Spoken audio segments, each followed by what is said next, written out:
The disturbing reality about hygiene in Victorian times. You might have noticed that almost every movie, novel, and television show represents the Victorian times as a time of lavish dress, luxurious houses, and shiny furniture. In reality, the Victorian era was actually pretty disgusting and one of the filthiest times to live in. In this video, let's pull back the curtain. What was it like to walk the streets of London in the 19th century? Filthy and smelly. The first thing you were bound to notice if you stepped outside your house was the mud. But of course, it wasn't just mud, it was essentially horse dung. The horses were an important part of Victorian life. They were used for farming, transport, and also played an important role in industrialization. By the 1890s, approximately 300,000 horses were producing almost 1,000 tons of dung in a day. And Victorians were having a hard time finding an effective solution to that. The boys of 12 to 14 years of age were employed to scoop up the dung as soon as it hit the ground, but that was almost impossible to do. The next thing you would have noticed was the pollution in the air. The air was so polluted with smoke and soot, it was said that the sheep in Regent's Park would go from white to black in only a matter of days. So basically, this wasn't a very pleasant experience. How did they go to the washroom? Victorian women used to wear multiple layers of clothing. To start, they used to put on a chemise, a long-fitted garment similar to our modern-day nightgown, then split crotch drawers. It was the undergarment for the period. Next came stockings and garters, then the corset cover, false sleeves, petticoat, outer garment, and whatnot. Now going to the washroom in all these layers must have been a real nightmare. So what did they do? Well, the undergarments were loose-fitting and had a split crotch. So the woman only had to hover over the bowl without disrobing everything, which would have probably taken hours. The rich families had indoor plumbing, but not everyone was rich, which meant a trip outside of the house or a privy whenever nature called. Here's a question. Toilet paper was first sold in the 1870s. So what did people use before that? You might not like the answer, but they used to use old newspapers and corn cobs. How often did they bathe? Sadly, even staying clean was a challenge for the majority of people during the Victorian era. The working class was described as the great unwashed. Talk about nicknames. Ordinary people struggled to find clean water, and many houses did not even have a tap. Women used to fetch water from the crowded parish pumps, so bathing was not very famous then, even amongst the wealthiest of society.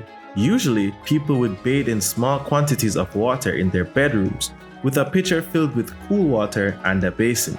If you are wondering how someone could bathe with so little water, it was not considered necessary to submerge the whole body in water at that time. Only the face, armpits, head, hands, and crotch were given importance. Even this kind of bathing only happened once or twice a month. There were only a few houses that had proper porcelain bathtubs with the luxury of both cold and hot water. What did they use to wash their clothes? Today, the items we use to keep ourselves and our environment clean are very easily available. However, this was not always the case. All the clothes in Victorian times were handmade, hence they were expensive for both the rich and the poor. For that reason, preserving the garments was important and many methods were used to get rid of stains. Buttermilk was used for ink stains, kerosene for blood stains, alcohol for grass stains, and so on. A large percentage of the clothes used to be white, so a lot of bleaching was required. Clothes were boiled in lemon water and onion water, but there was only one more thing that was used to bleach clothes, and that was urine. The laundry shops used to collect urine to use it as a bleaching agent. Human urine contains natural bleaching properties, and it was used for many years during the Victorian era. Shouldn't using urine to clean clothes make them even dirtier? Who knows? Before we go on to the other disturbing truths, make sure you click that subscribe button and turn on post notifications so you can know whenever we make another epic video.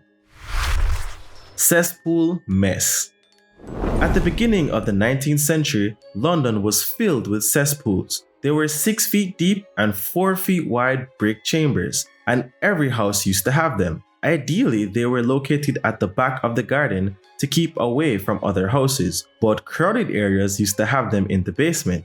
Above the cesspool, the house's privy was located. If you think the horse pooper scooper was a terrible job, think about the unfortunate situation of the night soil men. Liquid waste in the cesspool was absorbed by the soil, but the solid waste was manually removed by the night soil man. Opening the cesspool was illegal during the day because of the horrifying smell. So the night soil man would come around at night, climb down your cesspool to take out your muck. The cesspool system worked well in the beginning, but it soon became impossible to control the smell later.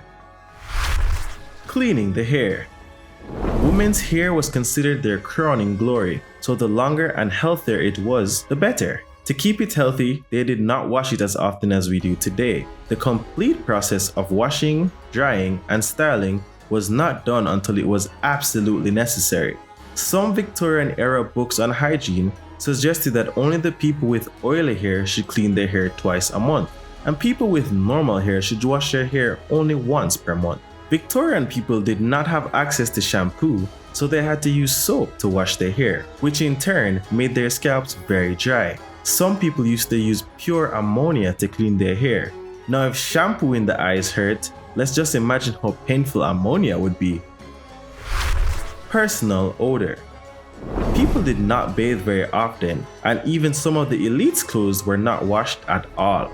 So they certainly needed something to cover the body odor and all the smell of clothes, something very strong. Rich women used to buy perfume and cologne. The scented powder was also available and was cheaper compared to perfumes. Many people used powder because it was also a good way to absorb sweat. The most common scent among the men was bay rum. It had a unique smell that was made exactly for the purpose of covering the body odor of men. For the poor people who couldn't afford these luxuries, keeping themselves clean was the only way to avoid the stale smell. Oral hygiene.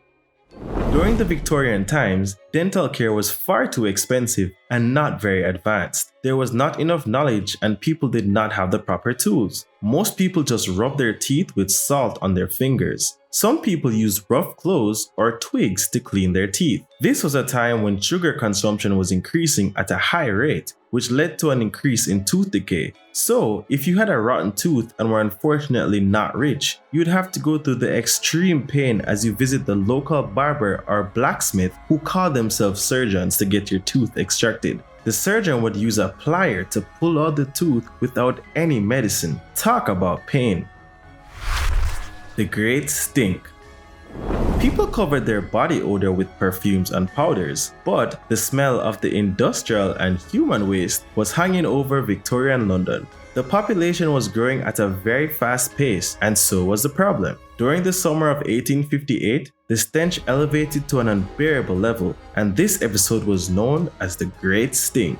Why did this happen? Well, other than the fact that the Victorian era was filthy, all the garbage was also being dumped into the Thames River for a long time, and when the heat increased, all the waste began to ferment and it covered London in a cloak of unbearable stink. Victorians finally decided to build a sewer system, and the responsibility of waste disposal was given to municipal bodies instead of private companies. Eventually, horses were replaced by cars, and the Thames River was also cleaned.